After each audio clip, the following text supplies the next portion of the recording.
We were at an upscale restaurant, celebrating her best friend's birthday. It was supposed to be a night of fine food, light-hearted jokes, and harmless chatter. The lighting was soft, the atmosphere sophisticated, and everyone seemed in high spirits. My wife, Lauren, sat beside me, 2 glasses of wine in, laughing louder than usual. I could tell she wanted to impress her friends tonight. She always did. She always aimed to be the funniest, the boldest, the center of attention. I ate quietly, enjoying my steak, listening as the conversation bounced across the table, completely unaware that the night was about to take a sharp, humiliating turn. The topic shifted to exes. Harmless stories, nothing deeply personal. But Lauren had a tendency to go too far when drinking. She loved performing, loved being the focus of every joke. When her friend Melissa teased, "Lauren, didn't you say your ex was a gym fanatic?" Lauren smirked, glanced at me briefly, then announced loudly, "Oh, he wasn't just a gym fanatic. He was more of a man than my husband here." Awkward laughter erupted around the table. I froze. For a moment, everything inside me stopped, like water falling into perfect stillness before a storm. I set my fork down slowly. I didn't respond. I didn't even blink. I just watched. Her flushed cheeks, her crooked laugh, the way she leaned back proudly as if she delivered the joke of the century. My heart didn't shatter. It hardened. There's a peculiar kind of pain that doesn't sting. It just makes you colder. Everyone noticed my silence. The women exchanged glances. The men looked down, pretending they hadn't heard. Lauren didn't notice a thing. She was too busy sipping her wine, giggling, proud of her comedic triumph, thinking she had impressed a group. Years ago, I might have laughed it off, forced a smile, pretended it didn't hurt. But not tonight. Tonight, I realized something crucial. She wasn't joking. Jokes hide truth beneath humor. Her words were meant to embarrass me, diminish me, elevate herself at my expense. And then it hit me. Respect doesn't vanish overnight. It fades slowly, moment by moment, until nothing remains but an empty shell. The table conversation shifted awkwardly to another topic. I could feel eyes on me, waiting for a reaction. I stayed calm, composed, letting the tension grow naturally. Lauren kept laughing with Melissa, oblivious to the unease she'd caused. She didn't realize she had crossed a line that couldn't be uncrossed. I wouldn't shout or argue.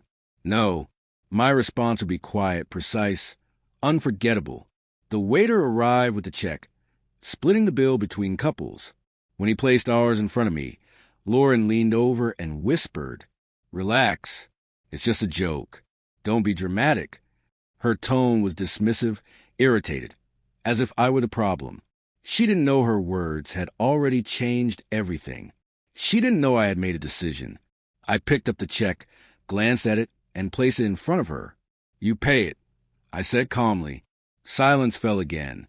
Lauren's smile faded. "What? Why?" she asked, confused, uneasy. I leaned back, arms crossed. "Since your ex was more of a man than me, I assumed you wouldn't mind covering the meal your lesser man shared with you." The words hit like a punch. Her face fell as if struck, frozen in shock. Her friends stared wide-eyed. Even the couple at the next table paused mid-bite. You could hear the faint clink of a fork somewhere. Lauren's confidence evaporated. "Not me. I didn't mean it like that," she whispered, voice trembling. Melissa reached to comfort her, but Lauren pulled away, staring at me as though she didn't recognize the man next to her. "It was just a joke," she repeated, smaller now, almost childlike. "A joke is only funny if both people laugh," I replied coldly. Tears filled her eyes, but she blinked them away, trying not to cry at the table. The waiter returned at the worst possible moment, and she fumbled for her purse, paying with shaking hands, cheeks burning with shame. The meal continued for a few awkward minutes, but the energy was gone. Everyone replayed the moment in their minds. When we finally stood to leave, her friends hugged her with stiff, uncomfortable smiles. They weren't judging me. They were judging her.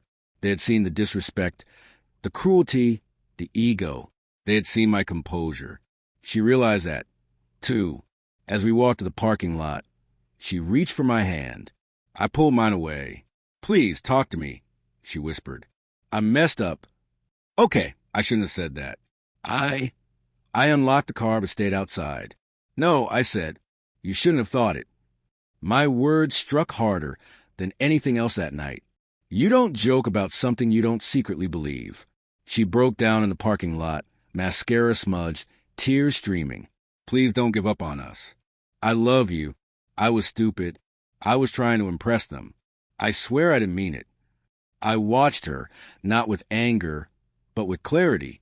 This wasn't the first boundary she had crossed. It was the first I refused to ignore. I opened the car door and looked at her one last time. Respect isn't a joke.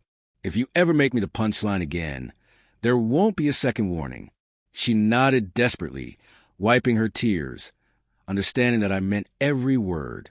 As we drove home in silence, she clutched her ring with trembling fingers, finally grasping a truth she should have known all along.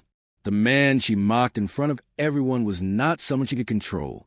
And that single calm sentence, spoken at the perfect moment, would linger in her mind far longer than any anger ever could.